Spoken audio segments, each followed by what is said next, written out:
যখনই বিপদে পড়ে যাবেন ঘাবড়াবেন না, বরং এই তিনটি দোয়া বেশি বেশি পাঠ করুন। ইনশাআল্লাহ আল্লাহ রব্বুল আলামিন আপনাকে কঠিন বিপদ থেকে, ভয়ঙ্কর মুসিবত থেকে হেফাজত করবেন। সেই তিনটি দোয়ার মধ্যে নম্বর 1 হচ্ছে হাসবুনাল্লাহ ওয়া নি'মাল ওয়াকিল।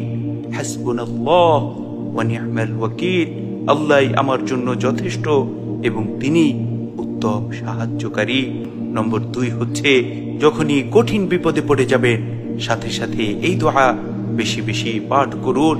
রব্বি আন্নী মাগলুবুন ফান্তাসির, হে আমার রব, হে আমার মালিক, আমি তো বড় অসহায়, আপনি আমাকে সাহায্য করুন।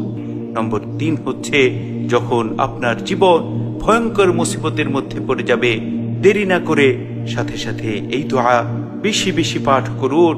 রব্বি আন্নী মাসসানিয়াদ দুররু ওয়া আনতা আরহামুর রাহিমিন, হে আমার রব, হে আমার মালিক, আমি দুঃখে কষ্টে আছি আর আপনি তো সর্বশ্রেষ্ঠ দয়ালু। মালিক রে, আপনি আমাকে দয়া করুন। সুবহানাল্লাহ, সুবহানাল্লাহি ওয়া বিহামদিহি, সুবহানাল্লাহিল আযীম।